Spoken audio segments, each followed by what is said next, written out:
রব্বুল আলামিন কোরআনে হাকিমের ভিতরে স্পষ্টই পৃথিবীর মানুষকে জানায়া দিলেন, মা ইয়ালফিযু মিন কাউলিন ইল্লা লাদাইহি রাকীবুন আতীদ। তোমার মুখ থেকে যত কথা বের হবে সবগুলিকে হেফাজত করা, লিপিবদ্ধ করার জন্য আমার পক্ষ থেকে নিয়োজিত ফেরেশতা আছে। ফেরেশতাগুলি আমার জীবনের সকল কথা, সকল কার্যক্রম লিখতে থাকবে, সংরক্ষণ করবে, এবং একটা পর্যায়ে এই ভলিউমটা আমার বন্ধুরা আমার গলার ভিতরে পরপারে ঝুলায় দেওয়া হবে। এ কারণেই সর্বপ্রথম চেষ্টা করা দরকার আমার কথা যেন আমাকে আল্লাহর আদালতে আসামির কাঠ করায় দাঁড় করায় না দেয়। আরো একটা কথা বন্ধুরা আমার মনে রাখতে হবে, যদি কখনো কোনো কথা বলতেই হয় কিন্তু ডিরেক্ট বলতে গেলে ঝামেলা হইতে পারে, তাহলে আমার মতো ছোট ছোট হুজুরদের বক্তব্য না, বরং পৃথিবীর বড় বড় ফকিহগণ, বড় বড় দার্শনিকগণ বলেছেন, দুরুগ মুসলিহাত আমিজ বে আজ রাস্তিয়ে ফিতনা আঙ্গিজ। বন্ধুরা আমার খুব ভালো করে বুঝবেন, অনেক সময় ডিরেক্ট কথা বললে ঝামেলা হয়, তখন ঝামেলা থেকে মুক্ত থাকার জন্য প্রয়োজনে বাজাহের দেখতে বন্ধুরা আমার মনে হবে মিথ্যার মতো, আসলে ভিতর দিকে তাকাইলে মিথ্যা হয় না, এমন কথা বলার কথা কিতাবের ভিতরে এসেছে। হাকিমুল উম্মত মুজাদ্দিদুল মিল্লাত, তার চাইতে বড় আলেম দাবি করার মতো মানুষ আজকের পৃথিবীতে কেউ নাই। হাকিমুল উম্মত মুজাদ্দিদুল মিল্লাত আশরাফ আলী থানভী রাহমাতুল্লাহি আলাইহি, ওনার দিকে নিসবত করা হয় একটা কথা, উনি বলতেন, কাহো তু হক কাহো সব হক মত কাহো। যদি বলো সত্য বলো, তবে সব সত্য বলতে যেও না। আমি এই কথাটা কোন এক মসজিদে জীবনে একবার বলেছিলাম, সাথে সাথে আমার কিছু দোস্তরা এসে আমাকে নামাজের পরে জিজ্ঞেস করে, হুজুর আপনার এই কথার সাথে একমত না, আপনি যেই হুজুরের রেফারেন্সে কথা বলেছেন সেই হুজুরের কথার সাথে আমরা একমত না। সত্য কথা আবার বলবো না, সব সত্য কথা বলা যাবে না। কি বলেন? হাদিসের মধ্যে আসছে, কুলিল হক ওয়ালাউ কানা মুর, যদিও তিতা হয় সত্য তারপরে বলেই যাও। আর আপনি এটা কি বলতেছেন? আপনার হুজুরেরটা বেশি দামি না মুহাম্মদুর রাসূলুল্লাহ সাল্লাল্লাহু আলাইহি ওয়াসাল্লাম বেশি দামি? আমি ওনারে মুস্কি হাসিতে বললাম, ভাইজান 2 মিনিট আমাকে দেওয়ার সময় আছে কি? কথা আছে। তা বললাম, তাই বসেন, আপনি কত হক কথা বলতে পারেন এখনই আমি একটু টেস্ট করে নেই। আপনি কত হক কথা বলতে পারেন দেখি আমি এখন একটু টেস্ট করে নিই। কি মনে কিছু নেবেন না, জাস্ট ফর এটা মেসাল, মেসালকে মেসাল মনে করবেন, মেসালকে আর বেটাসাল মনে করেন না, মেসালকে মেসালি মনে করেন। জাইদুল কাল আসাদ, অবক ছেলেটা বাঘের বাচ্চা। বাঘের বাচ্চা মানে কি? আর কি বাঘের মতো লেজ আছে, বাঘের মতোই চোখ, বাঘের মতোই 4টা পা। আচ্ছা আর জোরে বলেন, বাঘের মতো মোসাসেও, বাঘের মতো চেহারা। তো ও সিংহের বাঘের বাচ্চা বললো কেমনে? একটা দিকে বাঘের মতো, বাঘ যেমন দুঃসাহসী হয় ও দুঃসাহসী, এই একটা দিকে তাকে তুলনা করা হয়েছে। ঠিক তদ্রূপ যত মেসাল হয় কোনো একটা দিকে হয়, এজন্য আপনি সব দিকে মিলাইতে যায়েন না, তাহলে দল্লা ফাআদল্লা, তাহলে কিন্তু অ্যাক্সিডেন্ট হয়ে যাবে। মুহতারাম হাজিরিন, ধরেন কথার কথা বলতেছি, এক আল্লাহর বান্দা সে তার বাবাকে ডাকবে, কি বলে? খানা খাওয়ার জন্য আম্মু বলছে যে তোমার আব্বুকে ডেকে নিয়ে আসে। কি বলে ডাকবে? আব্বু চলো আম্মু খানা খেতে বলছে, এটাই তো বলবে। কথা বলেন না কেন?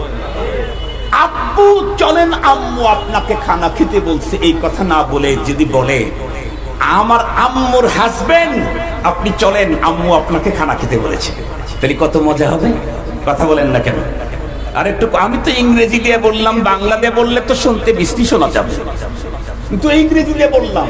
সে যদি তার বাবাকে গিয়ে বলে আমার আম্মুর হাজবেন্ড চলেন আমার আম্মু আপনাকে খানা খেতে বলে, তাহলে কেমন শোনা যাবে? কথা হক, এই কথা সত্য না? এটা আব্বু আম্মুর হাজবেন্ড না?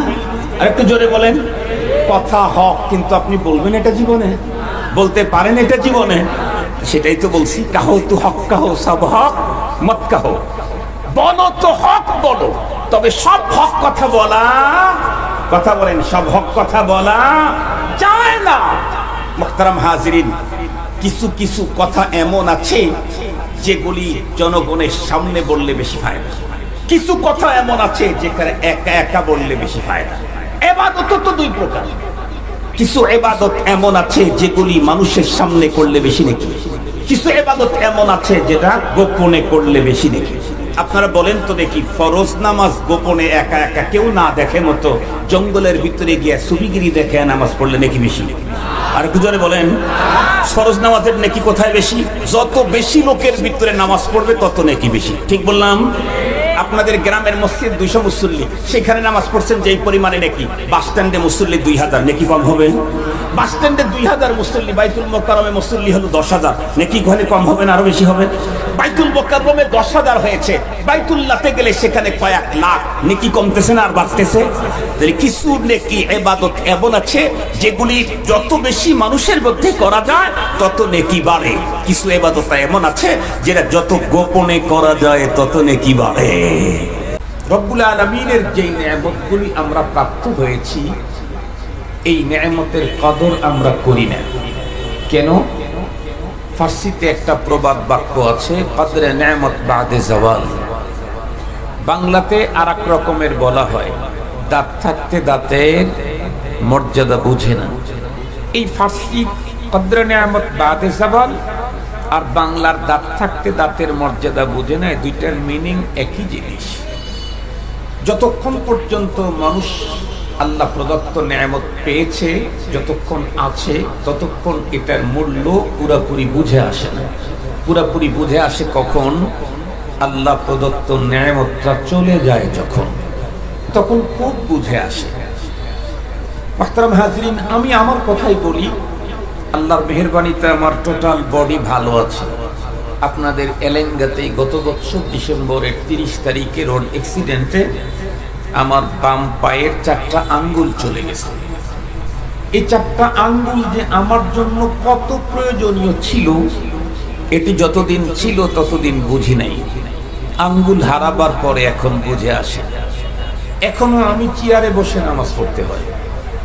রুকু সেজদা রুকু করা যায়, কিন্তু সেজদার থেকে উঠা সেজদায় গেলে ওই যে অংশটা কাটা আছে ওই জায়গা মাটিতে লাগলে, বিশেষ করে যদি মোটা কিছু সফট না থাকে তাহলে ওখানে ফেটে যায়, আর ফেটে গেলে ব্লাড বের হয়। এরপরে আমি ডান পায়ের উপরে দাঁড়িয়ে এদিক ওদিক এক পায়ে করতে পারি, কিন্তু বাম পায়ের উপরে দাঁড়িয়ে লুঙ্গিও পরা যায় না, পায়ে জামাও পরা যায় না। কেন? আমি এক পায়ের উপরে দাঁড়িয়ে থাকলে আমি এদিক ওদিক কাত হয়ে গেলে ব্যালেন্স ঠিক রাখে হলো আঙ্গুল। আঙ্গুল এদিকে চিপ দেয়, এদিকে চিপি দেয়। আমার যেহেতু আঙ্গুল নেই, এ কারণে আমি এক পায়ের উপরে দাঁড়ালে, বাম পায়ের উপরে দাঁড়ালে পড়ে যেতে থাকি। তো আমার বুঝে এসেছে যে পা না, পা তো টোটালি ভালো আছে, শুধু আর আঙ্গুল 4টা চলে গেছে। আমার এখন বুঝে আসছে এই আঙ্গুলের কত দাম। আপনারা আরো যদি বুঝতে চান, দেখবেন আমাদের সমাজের যেই মানুষগুলি কথা বলতে পারতো এখন কথা বলতে পারে না। আগে কথা বলতে পারতো, প্যারালাইসিস হওয়ার কারণে এখন সে কিছু বলতে পারে না। এই জাতীয় রোগীর কাছে গিয়ে আপনি দাঁড়াবেন, আপনাকে দেখেই সে কান্নায় ভেঙে পড়বে। যে কোনো প্যারালাইসিসে যেই ব্যক্তি কথা বলতে পারে না, ওর পাশে দাঁড়াবেন, যেই দাঁড়ায় এই লোকটা কান্নায় ভেঙে পড়ে, খুব কান্না করে, আওয়াজ নাই, শুধু চোখ থেকে পানি পড়ে আর ফোপাইতে থাকে। কেন? কারণ কুওয়াতে তাকাল্লুম, স্পিকিং পাওয়ার, কথা বলার যোগ্যতা আল্লাহ পাকের দেওয়া এমনই এক নেয়ামত, যা ছাড়া আমি আমার মনের কোনো আবেগই আর একজনের সামনে প্রকাশ করতে পারবো না। আমার ভিতরে দুঃখ আছে না বেদনা আছে, সুখ আছে না শান্তি আছে না আনন্দ আছে, আমি কি চাই, এগুলি আর একজনের সামনে পেশ করতে চাইলে কি লাগবে? কথা লাগবে, কথা। আল্লাহ পাক রব্বুল আলামিন যত নেয়ামত আমাদেরকে দিয়েছেন তার মধ্যে একটা বড় মানের নেয়ামত হলো কুওয়াতে তাকাল্লুম, কথা বলার যোগ্যতা, স্পিকিং পাওয়ার। যে ব্যক্তি কথা বলতে পারে না, সে মনের ভিতরের কোনো আবেগ আর একজনকে বুঝাইতে পারে না। সে কি এখন ব্যথিত, দুঃখিত, সে কি অনেক ব্যথা, তার ভিতরে কি অনেক আনন্দ। আনন্দ প্রকাশ করতে চাইলেও মুখের ভাষা লাগে, ভিতরের সুখ এটা প্রকাশ করতে চাইলেও ভাষা লাগে, দুঃখ আর বেদনা প্রকাশ করতে চাইলেও ভাষা লাগে। এই জন্য কথা বলার যোগ্যতা আল্লাহ পাকের দেওয়া অনেক বড় নেয়ামত। খুদ কথা বলার যোগ্যতাটাই একটা অনেক বড় নেয়ামত। সাথে সাথে একটু যদি গভীরে তাকান তাহলে দেখবেন কথা বলার যোগ্যতা এমন এক নেয়ামত যে খুব এটা একটা নেয়ামত, আর অনেক দামি নেয়ামতকে আদায় করতে চাইলে, এই নেয়ামত প্রাপ্ত হতে চাইলে এই কথা ছাড়া অন্যটা দিয়ে হয় না। যেমন সহজে বলি আপনাদেরকে, বলেন তো দেখি, আমরা হাদিসে পাক পড়েছি, আপনারা পড়েছেন, শুনেছেন, বুখারী শরীফের সর্বশেষ হাদিসের মধ্যে রাসূল করিম সাল্লাল্লাহু আলাইহি ওয়াসাল্লাম ইরশাদ করেছেন, কালিমাতান, দুইটা কালিমা, হাবিবাতান ইলার রহমান, আল্লাহ পাকের কাছে সবচেয়ে বেশি প্রিয়, কিন্তু খফিফাতান আলাল লিসান, বান্দা এটা উচ্চারণ করতে চাইলে একেবারে ইজি, কিন্তু সাকিলাতান আলাল মিজান, মিজানের পালায় যখন উঠে দেওয়া হবে পরপারে সবচেয়ে বেশি ওজন হবে এই কালিমা দুইটার। সুবহানাল্লাহ, আলহামদুলিল্লাহ। কিছু আছে আলেন্দায় না খালি ফলের দোকান? সুবহানাল্লাহ, আলহামদুলিল্লাহ আছে তো। কি বাসায় রেখে আসতেন প্যাকেট করে নিয়ে আসতেন কিছু? মাঝে মাঝে সময় মতো একটু বলে। মুহতারাম হাজিরিন, আল্লাহ পাকের কাছে সর্বাধিক প্রিয় কালিমা দুইটা, মুখে উচ্চারণ করা বড় আসান, কিন্তু মিজানের পালায় সবচেয়ে বড় ওজনই। জিজ্ঞাসা করতে চাই সেই দুইটা হচ্ছে সুবহানাল্লাহি ওয়া বিহামদিহি সুবহানাল্লাহিল আযীম। বলুন তো দেখি, এত দামি ইবাদত, এটা কি হাত দিয়ে হবে, পা দিয়ে হবে, পেট দিয়ে হবে, পিঠ দিয়ে হবে, টাকা দিয়ে হবে, পয়সা দিয়ে হবে, অস্ত্র দিয়ে হবে, কি দিয়ে? জবান দিয়ে। কথা বলেন, কি দিয়ে? জবান খুব একটা দামি জিনিস, এরপরেও ওই দামি জিনিস ব্যবহার করে সবচেয়ে বেশি ওজনী আমল এটা জবান দিয়ে করা যায়। সুবহানাল্লাহি ওয়া বিহামদিহি। শুধু কি তাই? আর একটা হাদিসের দিকে তাকান, রব্বুল আলামিন স্পিকিং পাওয়ার তো দিয়েছেন, সাথে সাথে এটা ব্যবহার করে রব্বে কারীমের সবচেয়ে বড় অফার নেওয়ার অপশনও আল্লাহ পাক শরীয়তে দিয়েছেন। আর একটা হাদিসে কি আছে? আল্লাহ পাকের রাসূল বলেন, আফজালুদ যিকির লা ইলাহা ইল্লাল্লাহ। নবীজি বলেন, যত জিকির তোমার জীবনে হতে পারে, যত রকমের, নাম্বার আউয়াল হলো জিকির, প্রকৃত জিকির যেটা, এটা তো জবান দিয়েই হয়। সেই জিকিরের ভিতরে সর্বশ্রেষ্ঠ জিকির হলো লা ইলাহা ইল্লাল্লাহ। এই জিকির করার সুযোগ কার আছে? বোবার নাজার আল্লাহ পাক কথা বলার যোগ্যতা দিয়েছেন তার। বোবা এটার তাসাব্বুর করতে পারে, অন্তরে অন্তরে আনতে পারে, কিন্তু জবানে জিকির করা, এই শ্রেষ্ঠ জিকির করার যোগ্যতাও আল্লাহ পাক জবানের মাধ্যমে যাদেরকে জবান দিয়েছেন তাদের করার সুযোগ আছে। শুধু কি তাই? আরো যদি একটু গভীরে তাকান তাহলে দেখবেন রাসূল করিম সাল্লাল্লাহু আলাইহি ওয়াসাল্লাম ইরশাদ করেছেন, আফজালুল ইবাদাতি তিলাওয়াতুল কুরআন। সর্বশ্রেষ্ঠ ইবাদত, নফল ইবাদত, যত রঙের, যত ঢঙ্গের, যত টাইমের হতে পারে, তাহাজ্জুদ, আওয়াবিন, ইশরাক, চাষ, এদেশে বিদেশে, হিল্লে হারামে, সফরে, হজরে, রাত্রে, দিনে, খানায় কাবায়, যত জায়গায় আপনি নফল ইবাদত করবেন, নফল ইবাদতের যত প্রকার আছে, এর মধ্যে সর্বশ্রেষ্ঠ ইবাদত হলো কোরআনে পাকের তিলাওয়াত। আমি জিজ্ঞাসা করতে চাই, তেলাওয়াত করলে হাত থাকলেই হয়? তেলাওয়াত করতে মাথা থাকলেই হয়? তেলাওয়াত করতে পেট লাগে না পিঠ লাগে? তেলাওয়াত করতে কি টাকা লাগে না পয়সা লাগে? কি লাগে? আর একটু জোরে বলেন। তাহলে সবচেয়ে বেশি ওজনী আমল সেটাও জবান দিয়ে, সবচেয়ে বেশি দামি জিকির সেটাও জবানের, সবচেয়ে বড় দামি আফজালুল ইবাদত সেটাও জবানের।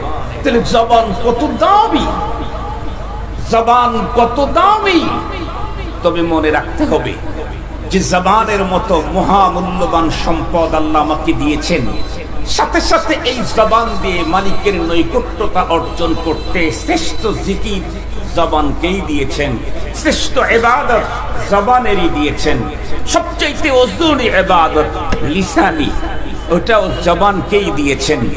সেই জবান যদি সঠিকভাবে কাজে না লাগাই, তাহলে এটা যদি রিঅ্যাকশন হয়, তাহলে এটাও বড় সঙ্গীন, বড় ভয়ঙ্কর, বড় ভয়াবহ।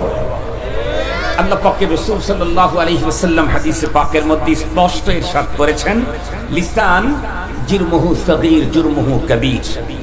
জিহ্বা একটা ছোট্ট অঙ্গ মানব দেহে। জিহ্বা কি হাতের এত বড়? জিহ্বা কি পা সমান? জিহ্বা কি পেট আর পিঠ সমান? জিহ্বা কি মাথা সমান? মাথাতে অনেকগুলি পার্টস লাগানো আছে, তার মধ্যে ছোট্ট একটা পার্টস হলো জিহ্বা। ছোট্ট, বডি ছোট হলেও এর অপরাধ বড় ভয়ঙ্কর। জিহ্বার অপরাধ বড় ভয়ঙ্কর।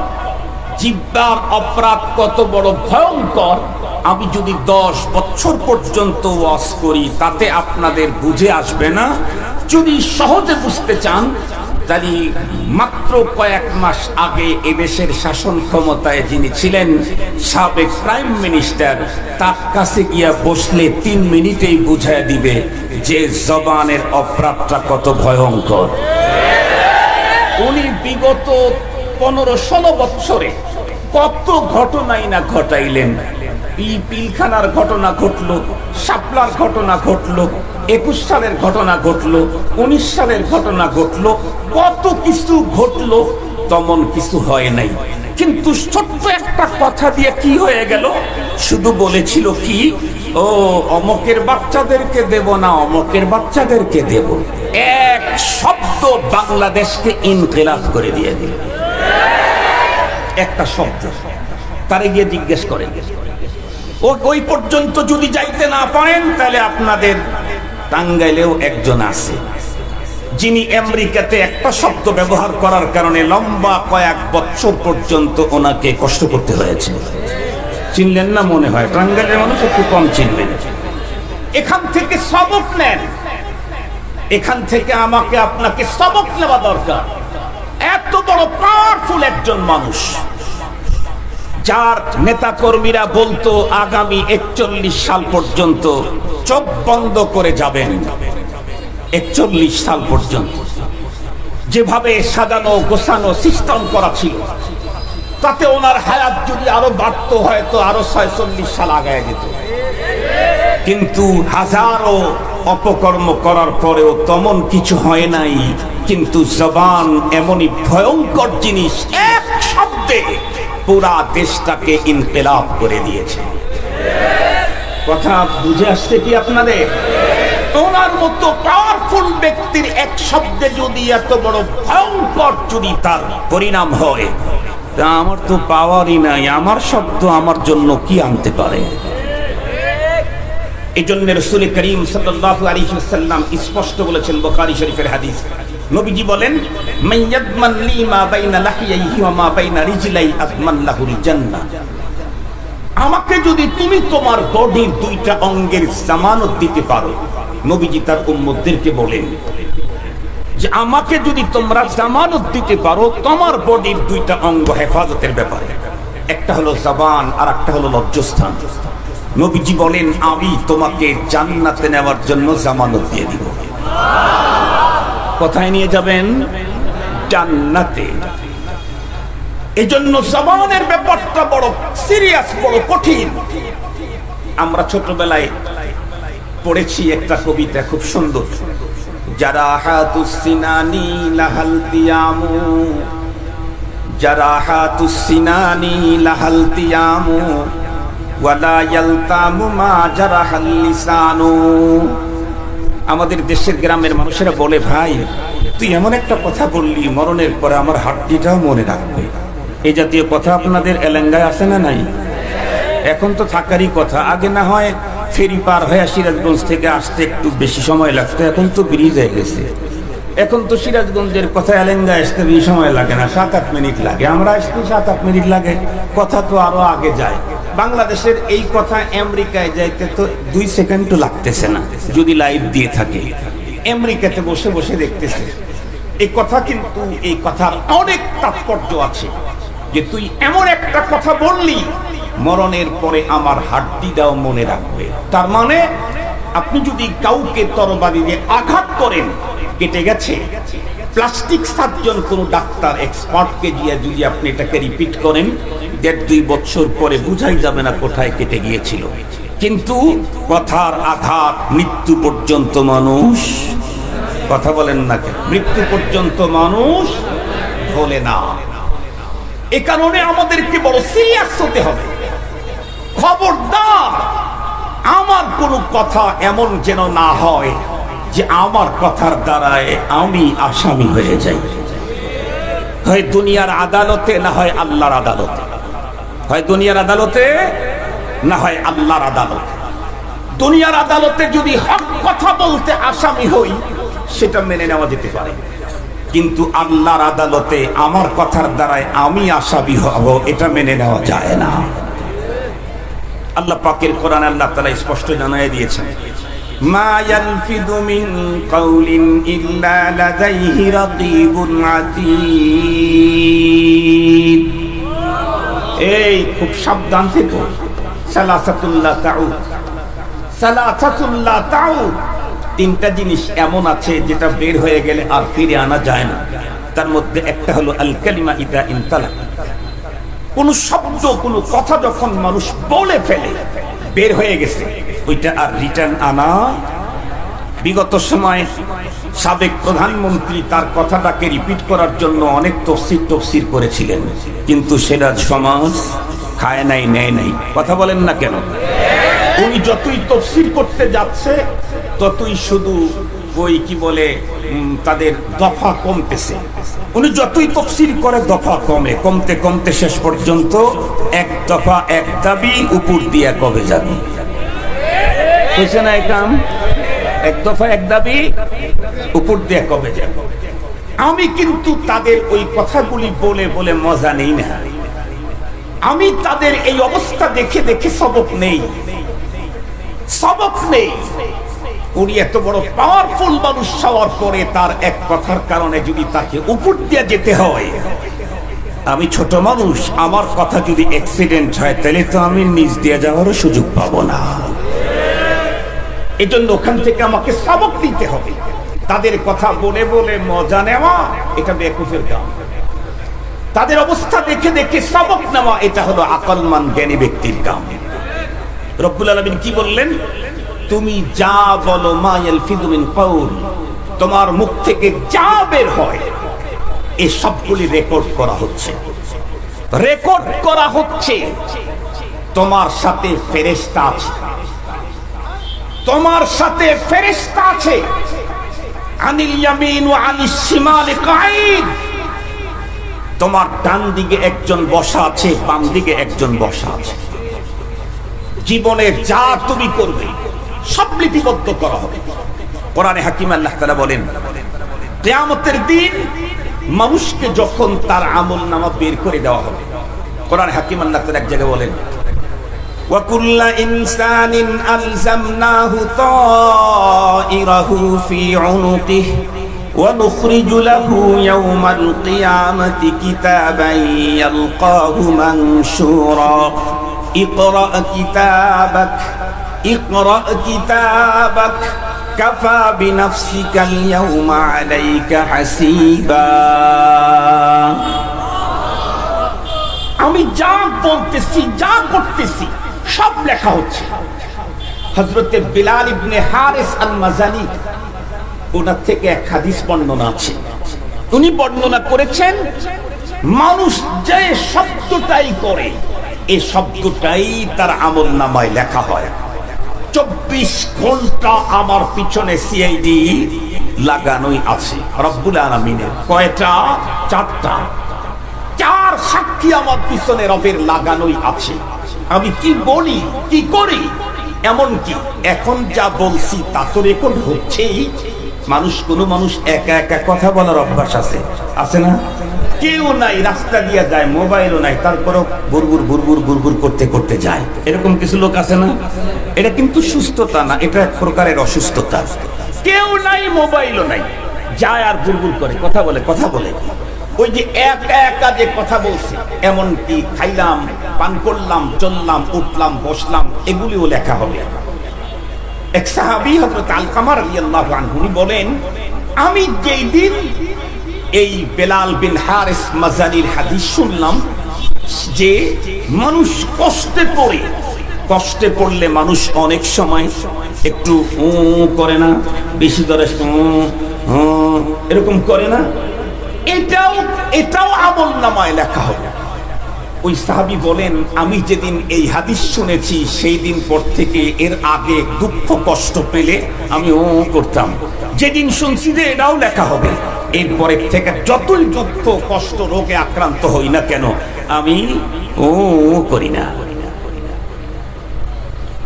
মুসলমান ভাইরা রে, আমার কথা ভালো করে বুঝবেন।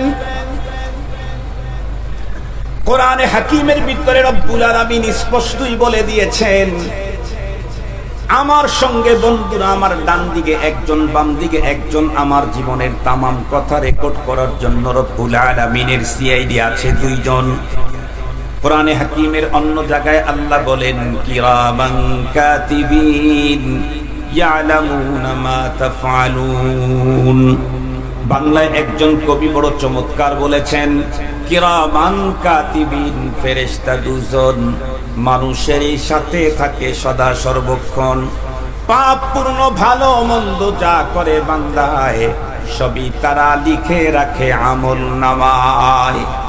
এই আমলনামা পরপারে যখন রব্বুল আলামিন অপরাধীদের সামনে তাদের আমলনামা পেশ করবে, ওয়াউদিআল কিতাব ফাতারাল মুজরিমিনা মুশফিকিনা মিম্মা ফীহি ويقول يا ليتنا ما لهذا الكتاب لا يغادر صغيرة ولا كبيرة إلا أحصاها। আমার জীবন বৃত্তান্ত সমস্ত লেখাগুলি যখন আমার সামনে পেশ করা হবে, কিছুক্ষণ আগে যে আয়াত তেলাওয়াত করলাম, ইদ্যাতালাক্কাল মুতালাক্কিয়ান আনিশ ইয়ামিনি ওয়া আনিশ শিমালি কাঈদ। বন্ধুরা আমার, 2 জন 2 দিকে বসানো আছে, জীবনের প্রত্যেকটি কার্যকলাপ কথাবার্তাগুলি তারা রেকর্ড করে নিচ্ছে। এরপরে পরপারে কি করবেন, ওয়া কুল্লা ইনসানিন আলজামনাহু তাইরাহু ফি উনুকিহি। পরপারে রব্বুল আলামিন আমার জীবন বৃত্তান্তের সেই বইটা আমার গলার ভিতরে লটকায় দিবেন। এরপরে বন্ধুরা আমার খুব ভালো করে বুঝবেন, সবগুলি আমার জীবনের কর্ম আমি আমার নিজের চোখেই দেখব। বন্ধুরা আমার, রব্বে কারীমের পক্ষ থেকে আওয়াজ আসবে, ইকরা কিতাবাক কাফা বিনাফসিকাল ইয়াউমা আলাইকা হাসিবা। তোমার আমলনামা তুমি পড়ো, তোমার বিচার তুমি করো, নতুন কোনো বিচারক নিয়োগ দেওয়ার প্রয়োজন হবে না, কারণ আমার আমল আমি নিজেই যখন দেখতে পারবো আমলনামার ভিতরে এই অহেতুক কথা, লায়ানি কথা, অহেতুক কাজ, লায়ানি কাজ, এগুলার কারণে আমি কি পাবো, সবগুলা তো আমি আমার নিজের চোখেই দেখতে পাবো কি ঘটতেছে চোখের সামনে। খুব ভালো করে বুঝবেন, এই অবস্থা যখন হবে, একটা পর্যায়ের কিছু অপরাধী বলতেই থাকবে, ইয়া লাইতানি লাউলাম উতা কিতাবিয়া, হায় হায় যদি এই আমলনামা আমাদের হস্তগত না হতো তাহলেই কত না ভালো ছিল। খুব ভালো করে বুঝবেন, এই জন্য যত দূর পর্যন্ত মাইকের আওয়াজ যায়, আমি যেই জিনিসটা খুব বেশি উপলব্ধি করতেছি সেটা হলো, দিন যত পড়তেছে আমাদের মতো মানুষের জবানের অপরাধ ততই বেড়ে চলছে। দিন যত পড়তেছে জবানের অপরাধ, কথা বলার অপরাধের প্রবণতা ততই বাড়ছে। দিন যত পড়তেছে মানুষের মুখ থেকে ফাহেসা কথা তত বেড়েই চলছে। আপনারা যদি মাইন্ডে আপনাদের যদি না লাগে, তাহলে একটা কথা বলতে পারি, আপনারা কি আমাকে অভয় দিতে পারেন? অভয় দিতে পারেন? আর যদি কারো মাইন্ডে লেগেই যায়, তাহলে আমি অগ্রিম আপনাদের কাছ থেকে ক্ষমা নেই, কারণ আমরা তো বাংলাদেশের মানুষ। বাংলাদেশে অগ্রিম জামিন নেওয়ার সিস্টেম আছে না? আরে ভাই কথা বলেন না কেন? আগাম জামিন নেওয়ার সিস্টেম আছে না? বাংলাদেশের সবাই যেই কোর্ট মানতে বাধ্য, সরকার পর্যন্ত যেই কোর্টের কাছে জবাবদিহি করতে হয়, সেই কোর্টে যদি আগাম জামিন নেওয়ার সিস্টেম থাকে, আমি একটু আগাম মাপ নিয়ে নিলাম, কথা বলেন, আমি একটু অগ্রিম মাপ নিয়ে নিলাম, অগ্রিম মাপ নিয়ে কথাটা বলি।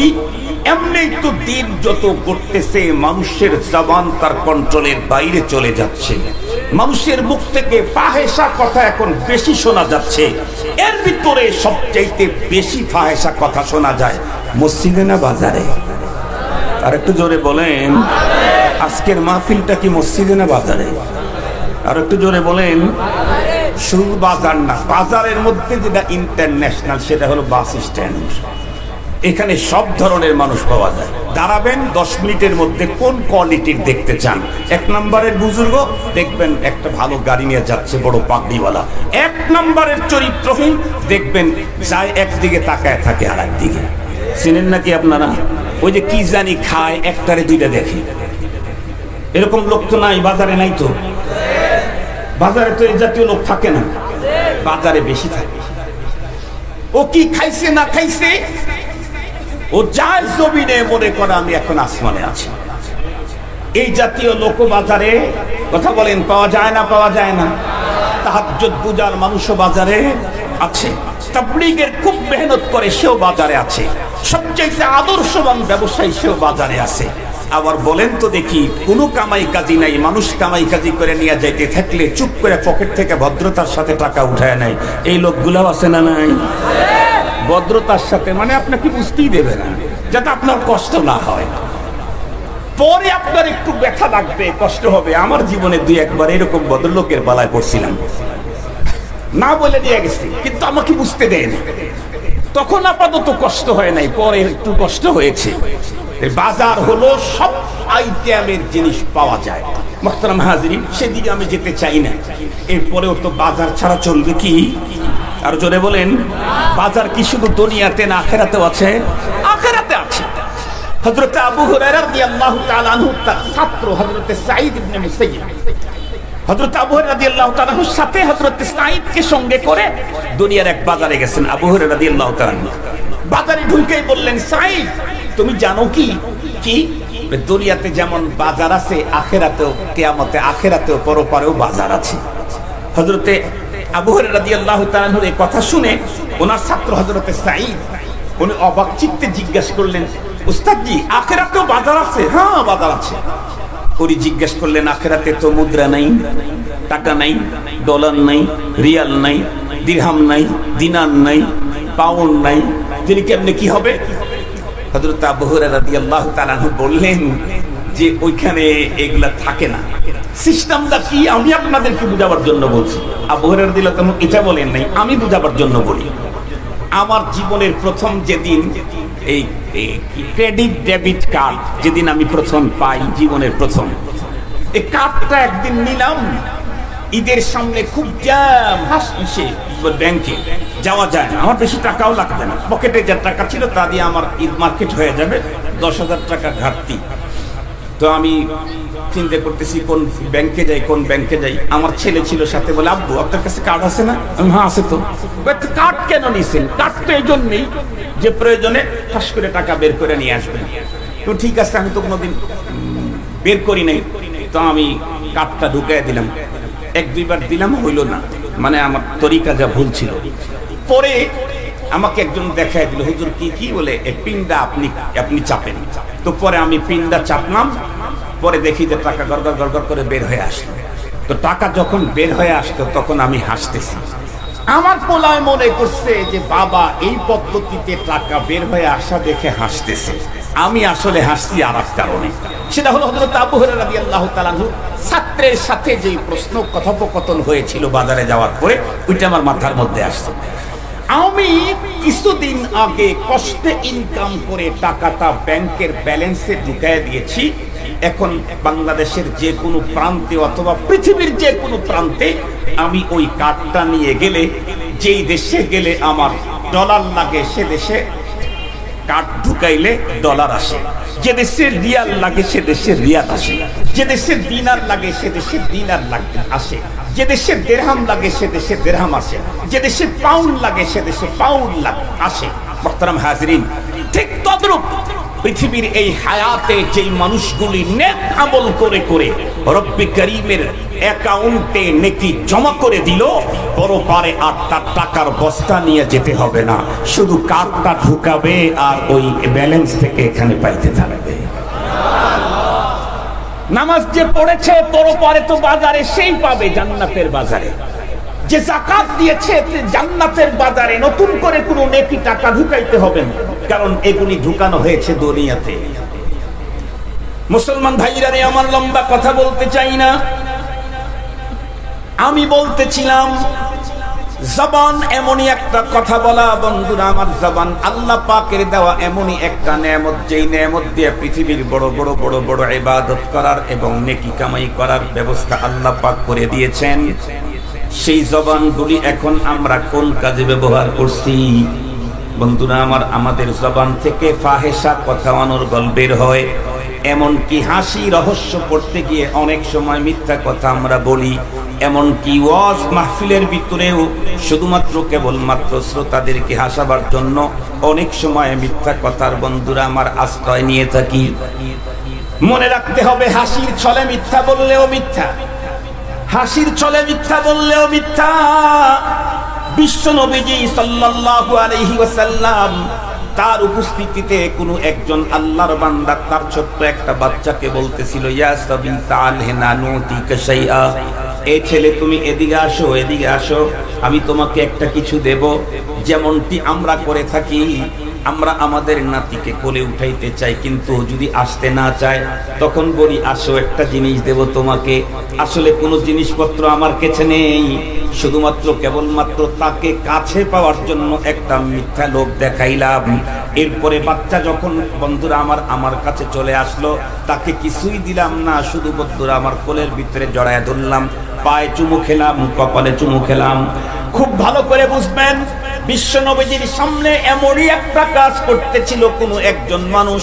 আল্লাহর পয়গম্বর ডেকে বললেন, ইয়া ফুলান, ওগো আল্লাহর বান্দা, তুমি যে ওই শিশুটাকে তোমার কাছে ডাকতেছিলে আর বলতেছিল ছিলা তাআলহিনা নুতিকা শাইআ, তুমি এখানে আসো, আমি তোমারে কিছু দেব, তুমি কি আসলেই কিছু দিতা নাকি শুধুই মাত্র তাকে কাছে পাওয়ার জন্য মিথ্যা প্রলোভন দিয়েছো? লোকটি তখন উত্তর করলো, না না না, ওগো রাহমাতে আলম সাল্লাল্লাহু আলাইহি ওয়াসাল্লাম, শুধুমাত্র কাছে ডাকার জন্য প্রলোভন দেই নেই, আমার কাছে অমুক একটা জিনিস আছে, ধরে নেন ইন্দি তামারাতুন, একটা খেজুর আছে, আমি ওকে খেজুরটা দেওয়ার জন্য ডেকেছি। নবীজি বললেন, তাহলে তো ঠিক আছে, তুমি যদি তা না করে শুধুমাত্র তোমার কাছে পাওয়ার জন্য মিথ্যা প্রলোভন আর লোভ যদি দেখাইতা, এটাও মিথ্যা কথা হইতো, মিথ্যা কথার গুনাহ তোমার আমল নামায় লেখা হইতো। মুসলমান ভাইরা রে আমার, সবচাইতে বড় ঝামেলা বর্তমানে দুইটা, সবচাইতে বড় ঝামেলা হলো দুইটা। এক নাম্বার হলো আমাদের জবান খুব চলে, আর এক নাম্বার হলো আমাদের এই ফোনটাও খুব বেশি চলে। যে একটা বুক নতুন আবিষ্কার হয়েছে, তার নাম ফেসবুক। ঠিক বললাম না বে? ঠিক বললাম। ফেসবুকে অনেক সুবিধা, লেখার জন্য এখন কলম খুঁজতে হয় না, কাগজের দরকার হয় না, এমনকি হাতও ঘুরাইতে হয় না, কালার করতে কোনো কালিও কিনতে কেনার প্রয়োজন হয় না, শুধুমাত্র কেবলমাত্র মোবাইল ফোনটা কাছে নিয়ে বলতে থাকলেই অটোমেটিকলি ভিতরে লেখা হয়ে যায়। এত সহজ হওয়ার কারণে এখন আমার মনে হয় পৃথিবীর কোনো জায়গায় যদি সবচাইতে বেশি বিদ্যা একত্রিত হয়ে থাকে, তাহলে সেই জায়গাটার নামই হলো ফেসবুক। এত মিথ্যা আল্লাহর জমিনের অন্য কোন জায়গায় আছে আমার বিশ্বাস হয় না। দুনিয়ার যত মিথ্যা বাদে অহেতুক, এটি ফেসবুকে এখন। মনে রাখতে হবে, মনে রাখতে হবে, আমার পয়গম্বরের চরিত্র সম্পর্কে আম্মা আয়েশা সিদ্দিকা রাদিয়াল্লাহু তাআলা আনহাকে অনেক সময় জিজ্ঞাসা করা হয়েছে। কোন একদিনে এক সাহাবী জিজ্ঞেস করছেন, ওগো আম্মা জান, নবীজির চরিত্র কেমন ছিল? আম্মা জান আয়েশা সিদ্দিকা রাদিয়াল্লাহু তাআলা উত্তর করলেন, লাম ইয়াকুনিন নবী সাল্লাল্লাহু আলাইহি ওয়াসাল্লাম ফাহিশান ওয়ালা মুতাফাহিশান ওয়ালা সাকাবান ফিল আসওয়াক ওয়ালা ইয়াজজি বিসাইয়্যাতি সাইয়্যা ওয়ালাকিন ইয়াফু ওয়া ইয়াসফাহ। আমি টোটাল তার তর্জমা করব না, একটা শব্দের তর্জমা করব, একটা, সেটা হলো ওয়ালা সাখাবান ফিল আসওয়াক, বাজারের ভিতরে জোরে চিল্লায় কথা বলা এই চরিত্র নবীজির ছিল না। বাজারের ভিতরে জোরে চিল্লানো তার মানে নিজের আওয়াজকে অনেক দূর পর্যন্ত, অনেক মানুষ পর্যন্ত পৌঁছানো। আমার তো মনে হয় সেই যুগে বাজারে জোরে চিল্লানোটা যেমন, এখন বাজারে যা চিল্লানোর দরকার নাই, ফেসবুকে লেখাটা তার চেয়ে আরো ভয়ঙ্কর। ওটা তো একটা বাজারের মানুষ জানতো, বুঝতো, এ তো সারা ওয়ার্ল্ডের মানুষ জানতে পারে, বুঝতে পারে।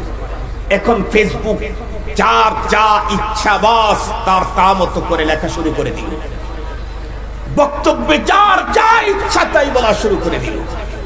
আমরা বলছি তো বলছি, বলছি তো বলছি, কোনটা বৈধ, কতটুকুন তাহকিক আছে? কেউ যদি কোনো কথা বলে থাকে, সেই কথাটা যদি আমার কাছে মনে হয় কথাটা ঠিক না, সঠিক না, ব্যাঠিক, তাহলে আমার জন্য তাহকিকের সবচাইতে সুন্দর পদ্ধতি হলো যিনি এই কথা বলেছেন তাকেই জিজ্ঞেস করা। আপনি এই কথাটা বললেন কোন থ্রুতে বললেন, কোন দিক থেকে বললেন, কি উদ্দেশ্যে বললেন, আপনার এখানকার মতলবটা কি? কথা একটা, কিন্তু মতলব অনেক রকমের হতে পারে। আর একটা কথা মনে রাখতে হবে, একই শব্দ এক লোক বললে আদব হয়, আর এক লোক বললে বেদব হয়। বিশ্বাস করেন আপনারা? আমি আপনাদেরকে একটা মিসাল দিই। ধরেন আমার আব্বা জান, কথার কথা বেঁচে আছে, তো আমার আব্বার কোনো আপন ভাই নেই। ধরেন আমার আব্বার 8টা ভাই ছিল, সবচাইতে ছোট ভাই আমার আব্বা, সবচাইতে বড়, তার সবচাইতে ছোট ভাই যেটা আমার চাচা, বয়সে সে আমার সমান অথবা আমার চাইতে একটু ছোট। কথার কথা বলতেছে, আমার আব্বু যদি আমার ছোট চাচাকে ডেকে বলে, এই আগামী কালকে তুই চান্দাইকোনায় হাটে যায়, এই এই জিনিসগুলো করে আসবি। পরের দিন আমার চাচা চান্দাইকোনায় যায় নাই, তারপরের দিন আমার বাবা আমার ছোট চাচারে ধরছে, এই তোরে আমি চান্দাইকোনায় যেতে বলেছিলাম, বলে হ্যাঁ, যাস নাই কেন? মাথা চুলকাইতেছে, তার মানে যায় নাই, অপরাধ করছে। তো আমার আব্বা তখন তাকে বললো, থাপ্পড় দিয়ে দাঁত ভেটটি খুলে ফেলবো, বেয়াদব, কথা বললে কথা শোনস না। বলেন তো দেখি, এই কথাটা আমার বাবা তার ছোট ভাইকে যদি বলে, তাহলে এটা কি বেয়াদব না আদব? এটা তো তাদিবান বলেছে, এটা আইনে আদব। কিন্তু কথা বলেন, ওই শব্দগুলাই যদি ওই অপরাধের কারণে আমি যাই আমার চাচারে বলি, এই তোরে গতকালকে চান্দাইকোনায় যাওয়ার কথা বলা হয়েছিল, যাস নাই, থাপ্পড় দিয়ে দাঁত ব্যক্তি খুলে ফেলবো, বেয়াদব কোথাকার। তাহলে আমি এখন বেয়াদব না বাদব? আর একটু জোরে বলেন, আর একটু জোরে বলেন, আর একটু চিল্লায় বলেন। শব্দ একটাই, একজনের মুখ থেকে বের হলে আদব, আর একজনের মুখ থেকে বের হলে বেয়াদব। আমি যে কথা বলছি, বক্তব্য দিচ্ছি, আমাকে চিনে আওয়াজ করতে হবে, শব্দ ব্যবহার করতে হবে। আমি কি আদবের কাতারে আছি না বেদবের কাতারে আছি, এটা আমাকে ভাবতে হবে, এটা আমাকে বুঝতে হবে, এটার উপর আমাকে ফিকির করতে হবে। কেন?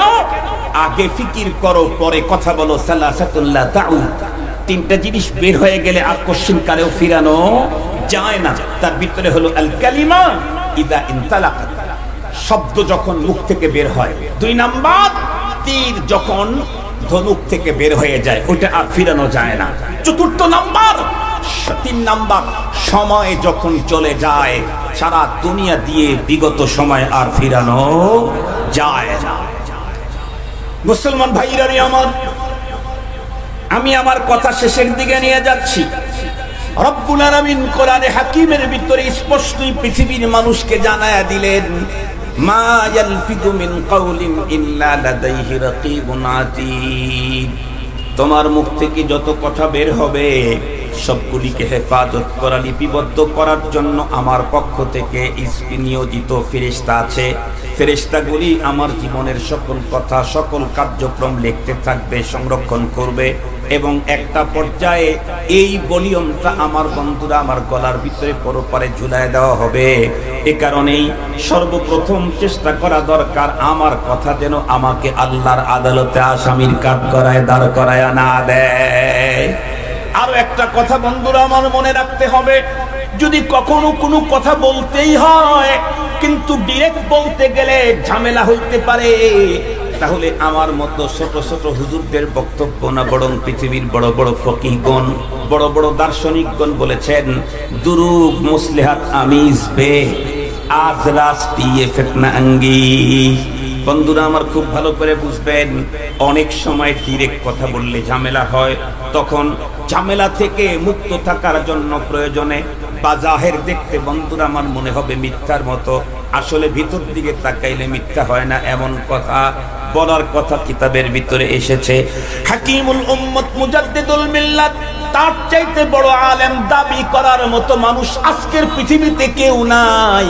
হাকিমুল উম্মত মুজাদ্দিদুল মিল্লাত আশরাফ আলী থানভী রাহমাতুল্লাহি আলাইহি, ওনার দিকে নিসবত করা হয় একটা কথা, উনি বলতেন কাহো তু হক কাহো সব হক মত কাহো, যদি বলো সত্য বলো, তবে সব সত্য বলতে যেও না।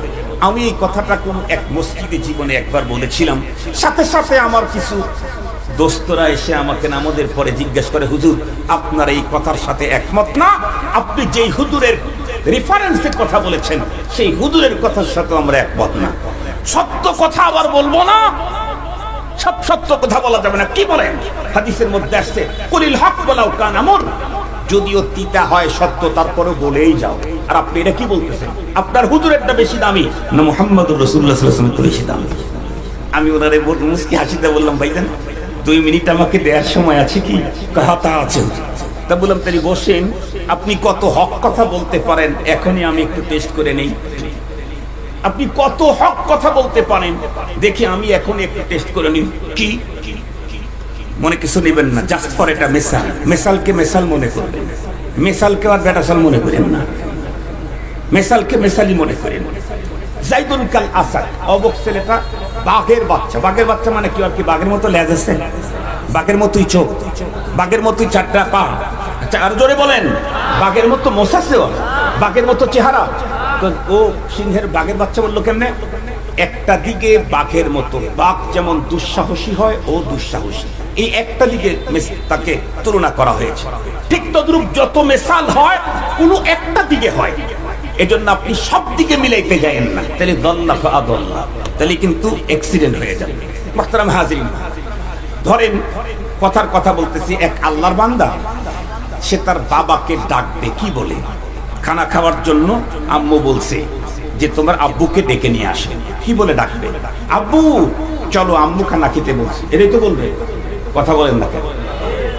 আব্বু চলেন আম্মু আপনাকে খানা খেতে বলছে, এই কথা না বলে যদি বলে আমার আম্মুর হাজবেন্ড আপনি চলেন আম্মু আপনাকে খানা খেতে বলেছে, তাহলে কত মজা হবে?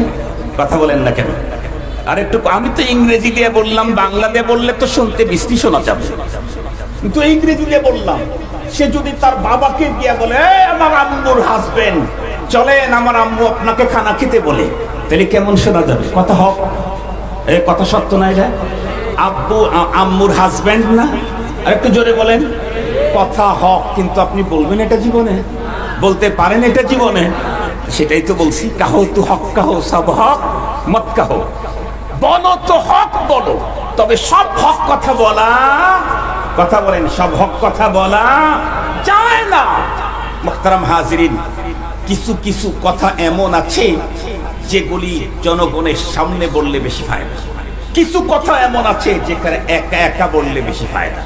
ইবাদত তো 2 প্রকার, কিছু ইবাদত এমন আছে যেগুলি মানুষের সামনে করলে বেশি নেকি, কিছু ইবাদত এমন আছে যেটা গোপনে করলে বেশি নেকি। আপনারা বলেন তো দেখি, ফরজ নামাজ গোপনে একা একা কেউ না দেখে মতো জঙ্গলের ভিতরে গিয়ে সুফিগিরি দেখে নামাজ পড়লে নাকি বেশি? আর একটু জোরে বলেন, ফরজ নামাজের নেকি কোথায় বেশি? যত বেশি লোকের ভিতরে নামাজ পড়বে তত নেকি বেশি। ঠিক বললাম? আপনাদের গ্রামের মসজিদ 200 মুসল্লি, সেখানে নামাজ পড়ছেন যেই পরিমাণে নাকি বাস স্ট্যান্ডে মুসল্লি 2000, নাকি কম হবে? বাস স্ট্যান্ডে 2000 মুসল্লি, বাইতুল মোকাররমে মুসল্লি হলো 10,000, নাকি ঘরে কম হবে না আরো বেশি হবে? বাইতুল মোকাররমে 10,000 হয়েছে, বাইতুল্লাহতে গেলে সেখানে কয়েক লাখ, নেকি কমতেছে না আর বাড়তেছে? তাহলে কিছু নেকি ইবাদত এমন আছে যেগুলি যত বেশি মানুষের মধ্যে করা যায় তত নেকি বাড়ে, কিছু ইবাদত এমন আছে যেটা যত গোপনে করা যায় তত নেকি বাড়ে। তাহাজ্জুদের নামাজ কি জামাতের সাথে পড়লে বেশি নেকি? আর একটু জোরে বলেন, জামাতের সাথে তাহাজ্জুদের নামাজ পড়লে যদি বেশি নেকি হইতো, কমপক্ষে বাস স্ট্যান্ড মসজিদে তাহাজ্জুদের জামাত হয়েই যেত। নফল নামাজ যত গোপনে পড়া যায় তত বেশি নাকি, এটাও ইবাদত। ঠিক তদ্রূপ দ্বীনের কাজ, কাউকে ইসলাহ করার কাজ, কোন একটা কথা, প্রয়োজনীয় কথা, সব কথা লোকালয়ে বলতে নাই। কিছু কথা লোকালয়ে বললে ফায়দা বেশি, কিছু কথা গোপনে বললে। আর একটু জোরে বলবেন কি? এতটুকুন বোঝ সমস্ত যদি আমার ভিতরে না থাকে, তাহলে আমার জবান আমাকে আল্লাহর আদালতের আসামির কাঠগড়ায় দাঁড় করায় দিতে পারে। মনে থাকবে তো? মনে থাকবে তো ইনশাআল্লাহ? এই জন্য যারা ফেসবুক ব্যবহার করি তাদেরকে বলবো, মা কানা লাম ইয়াকুনিন নবী সাল্লাল্লাহু আলাইহি ওয়াসাল্লাম ফাহিশান ওয়ালা মুতাফাহিশান ওয়ালা সাখাবান ফিল আসওয়াক ওয়ালা ইয়াজদি বিসাইয়্যাতি সাইয়্যা ওয়ালাকি ইয়াফু ওয়া ইয়াসফা।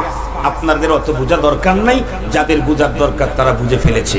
আল্লাহ পাক আমাদের সকলকে এই আলোচিত কথাগুলি বুঝা, এর উপরে আমলের তৌফিক দান করুক। আর একটু জোরে বলবেন কি আমিন? শেষ বারের মতো একটা কথা বলি, কথা বলি। আমি, আপনি, আমরা, আমাদের সবাই কৃষকের ছেলে এখানে প্রায়গুলা, নাকি কারিগর কেউ আছেন এখানে? কারিগর জোলা বলি নাই, জোলা বললে আবার রাগ করবে। আমাদের সিরাজগঞ্জে দুই শ্রেণীর মানুষই আছে, কারিগরও আছে, এই কৃষকও আছে। কিন্তু কারিগররা কৃষকদেরকে পাও ফাটা বলে, আর কৃষকরা কারিগরদেরকে জোলা বলে। এটা বললেই রেখে যায়। আমাদের একেবারে বাড়ির সাথে ঢুকতেই দেখবেন যে ওখানে এই খটখটি পারলম নিয়ে বুনাইতেছে। তো কারিগর আর কৃষক, এখানে আমরা সবাই মনে হয় কৃষকের ছেলে, ধরে নেন কারিগর থাকলেও কৃষকের ছেলে। সবার বাড়িতে ধান আবাদ হয়েছে, প্রচুর ধান আছে। তো ধান আমরা বিক্রি করতে নিয়ে যাব। খুব ভালো করে বুঝবেন, ধান কি করতে নিয়ে যাব? বিক্রি করতে নিয়ে যাব। এলেঙ্গাতে দেয় হলো 560 টাকা, কিন্তু এই ধানটা নিয়ে শুধু কালিহাতি পর্যন্ত যেতে পারলে 5060 টাকা। এলেঙ্গায় কয়জন ধান বিক্রি করবেন? একজন বিক্রি করবেন না। এলেঙ্গার মানুষ না খেয়ে মারবেন? জোরে বলেন, কেউ কি বিক্রি করবেন? কেন? ধান তো আমি বেচাই দেব, কিন্তু ওখানে 5060 আর এখানে 560। এই কাজে আমি এখানে দান, আমার ভ্যান যদি সমস্যা থাকে, ভ্যান যদি নাও পাই, প্রয়োজনে 2 মাস পরেই বিক্রি করবো, তবু এলেঙ্গায় বিক্রি করবো না। ঠিক না বে ঠিক? জবানে কথা বললেই শ্রেষ্ঠ আমল করতে পারি, আবার সেই জবানের কথার কারণে আল্লাহর আদালতে আমি আসামির কাঠগড়ায় দাঁড়াবো। তাহলে আমি আমার জবান দিয়ে যদি কথা বলতেই হয়, ওই কথা বলবো যেই কথা মিজানের পাল্লায় সবচেয়ে বড় ওজনই হবে, যেই কথার দ্বারায় সর্বশ্রেষ্ঠ জিকির হবে, যে কথার দ্বারায় সর্বশ্রেষ্ঠ ইবাদত হবে। আমি যদি তা না পারি, প্রয়োজনে কথা বলা বন্ধ করব। এমন কথা কোনোদিন বলবই না যে কথার কারণে আমার পরপারে আল্লাহর আদালতে আসামির কাঠগড়ায় দাঁড়াতে হয়। রাজি আছি তো ইনশাআল্লাহ? রাজি আছি ইনশাআল্লাহ? শুধুমাত্র কেবলমাত্র বাজারে, ঘরে না, দোকানে, মাকানে, রাস্তায়, ঘরে, আদালতে, অফিসে, যেখানে থাকি, যেখানেই জবান ব্যবহার করব, মনে করব জবান খুব প্রয়োজনীয় জিনিস। রব আমাকে দিয়েছেন ফ্রি। আমি চাইলেই মালিকের সবচেয়ে দামি প্রিয় ইবাদত আমি করতে পারবো। সুতরাং অন্য বকবক করে লাভটা কি? সুবহানাল্লাহি ওয়া বিহামদিহি সুবহানাল্লাহিল আযীম বলতে থাকি। এমনি বসে থেকে লাভটা কি? শুধু বাদাম চাবায় লাভটা কি? সূরাতুল ফাতিহা তেলাওয়াত করতে থাকি। শুধু কেবলমাত্র বন্ধুদের সাথে দুইটা কথা বলে হাসি রহস্য করে মেতে উঠে লাভটা কি? আমি এতক্ষণে লা ইলাহা ইল্লাল্লাহ জিকির করতে থাকি। কেন? এর প্রতিটি অক্ষর মিজানের পালায় উঠানো হবে। সুবহানাল্লাহ বলেন। আমার মুখ থেকে যা বের হচ্ছে মিজানের পালায় উঠানো হবে। আমি গাড়ি চালাইতেছি, সুবহানাল্লাহি ওয়া বিহামদিহি সুবহানাল্লাহিল আযীম বলতে তো কোনো সমস্যা নাই। আমি কাটার মাস্টার, আমি কাটতেছি, জামা কাটতেছি, সুবহানাল্লাহি ওয়া বিহামদিহি সুবহানাল্লাহিল আযীম বলতে তো কোনো সমস্যা নাই। তাহলে মা দুনিয়ার কাজও হলো, আখিরাতের বড় পুঁজিও হলো। আমি পথ চলতেছি, কাজ করতেছি, রান্নার কাজ করতেছি, আমি সূরাতুল ফাতিহা তেলাওয়াত করতে তো কোনো সমস্যা নাই, রান্নার কাজে কোনো বিঘ্ন ঘটবে না। আমি টিচার, হাত কলম দিয়া লিখতেছি, ততক্ষণে লা ইলাহা ইল্লাল্লাহ জিকির করতেও কোনো সমস্যা নেই। ছেলেদের সাথে যখন কথা বলবো তখন জিকির করব। রব এমনই এক বড় পুঁজি আমাকে দিয়েছেন, যেই পুঁজি দিয়ে পরপারে প্রতিটি মুহূর্তে কোটি কোটি কোটি নেকি অর্জন করার সুযোগ আমার আছে, সেই পুঁজি দিয়ে কখনো আমি আমার বিপক্ষে আল্লাহর আদালতে দাঁড় হওয়ার, আসামি হওয়ার মতো কোনো কাজ আমি করতে যাব না। রাজি আছি ইনশাআল্লাহ? রাজি আছি ইনশাআল্লাহ? তাহলে আপনাদের জন্য পয়গম্বরের সুসংবাদ, বুখারী শরীফের হাদিস। নবীজি বলেন, মাইয়াদমানলি মা বাইনা লাহইহি ওয়া মা বাইনা রিজলাইহি আদমান লাহুল জান্নাহ। তুমি যদি তোমার দেহের দুইটা অঙ্গের জামিল হতে পারো, সঠিক জায়গায় ব্যবহার করবে, অপত্রে ব্যবহার করবে না, একটা হলো জবান আর একটা হলো লজ্জাস্থান, তাহলে আমি রাসূলুল্লাহ তোমাকে জান্নাতে নিয়ে যাওয়ার জামিল হয়ে গেলাম। আল্লাহ পাক আমাদের সকলকে আলোচিত কথা বুঝা, এর উপরে আমল করা